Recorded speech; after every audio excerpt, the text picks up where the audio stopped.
So welcome to our specialization overview of the healthcare marketplace Coursera course.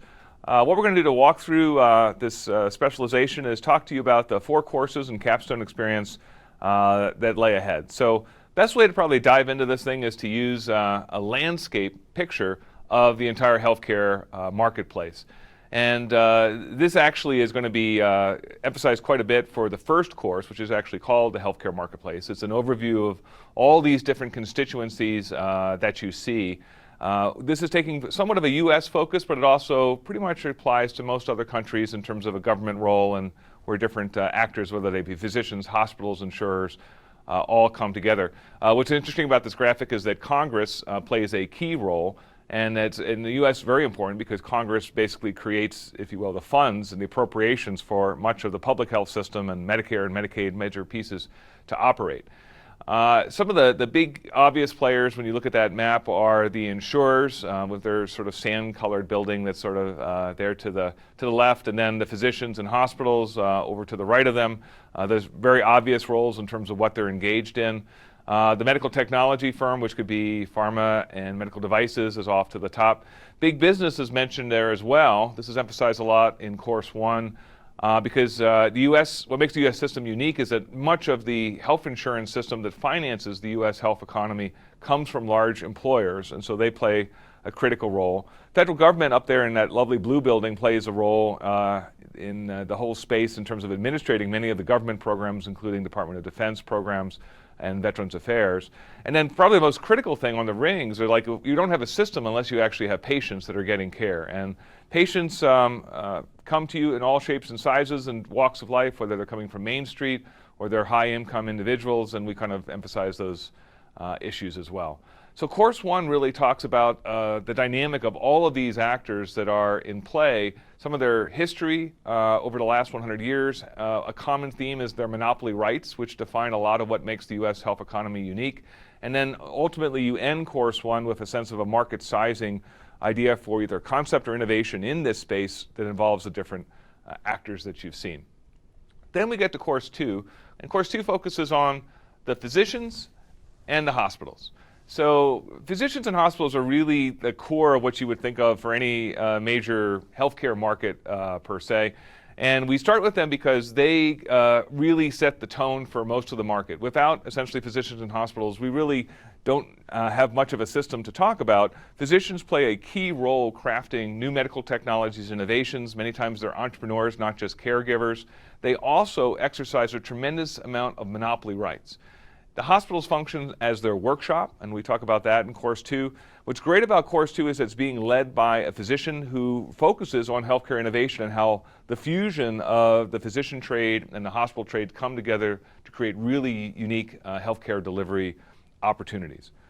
Then we move over to Course 3. Now, Course 3 is actually being taught by someone who works in the medical technology space, namely in the pharmaceutical space. And what the emphasis there is going to be on medical devices, say like implantable cardiac defibrillators, literally bringing you back to life with a CPR machine essentially in your chest.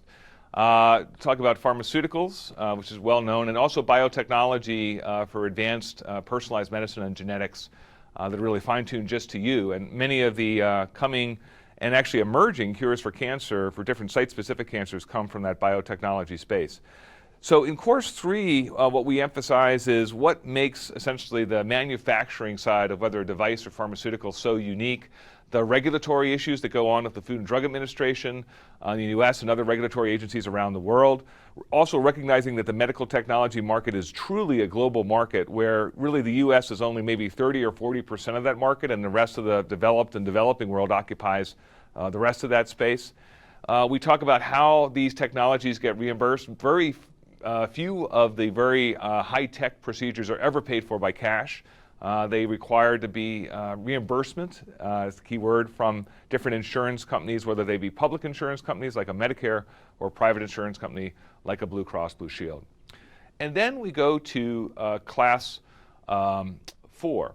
And Class 4 is kind of interesting. I know we have the picture here of the insurers. You're like, what is it, a course on insurers? Well, no, actually Course 4 is called Medical Technology Evaluation and market research. And the reason why that matters is that the insurers really make the determination on whether a new technology, major technology, is going to get paid or not. And they're really public insurers as well as private insurers.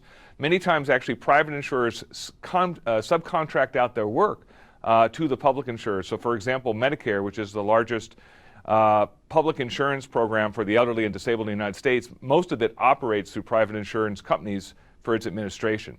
And so in medical technology evaluation, we talk about cost effectiveness analysis, we talk about comparative effectiveness, we talk about the criteria that are used not just in the US, but also globally to get a medical technology reimbursed by one of these insurers.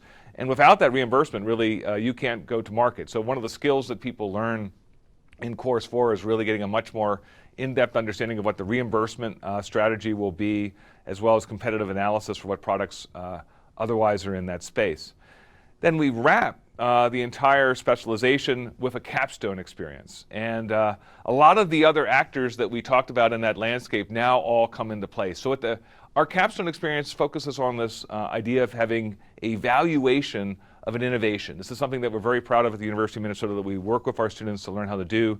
It's where you take a new idea, it could be a medical technology, it could be a different a process for delivering care, and we look at it from the perspective of an investor and saying, is this ready to go to market? Now, the reason why we have so many different actors there, whether it's Congress sort of sitting over in terms of the Medicare program, or Main Street USA, or different folks of income, is that to a certain extent, you have to have green lights across the board for almost all of these technologies that are in place for an investor to shell out millions of dollars to take a promising technology, which could be a cure for cancer, and get it to the market. We've actually looked at situations where literally cures for cancer are not invested in because there just isn't enough green lights across the board to go forward. So that sort of blue modern building at the bottom there, that's Medicare. Essentially, they have to agree to pay for the technology. The courts are involved as well because the courts govern most of the law in terms of intellectual property restrictions. Intellectual property, if you don't have that locked down, if your patents and copyrights, you might as well stop now. The large employers are also involved because they actually set their own terms and agreements for whether the technology will be allowed to come to market or not. And then finally, the voice of the consumer and just Main Street, will they even buy it? Is it actually in their right price point to go? And even for folks that are in the 1% at the top right there in that 99% category, maybe it's something that they're going to pay cash for, but it's got to really cure what's going on if it's going to be that unique market. So in the capstone experience, people write a report that basically is that investor document, and we find that that is one of the strongest ways that someone can introduce themselves to the market for a career change once they complete this specialization in the healthcare marketplace.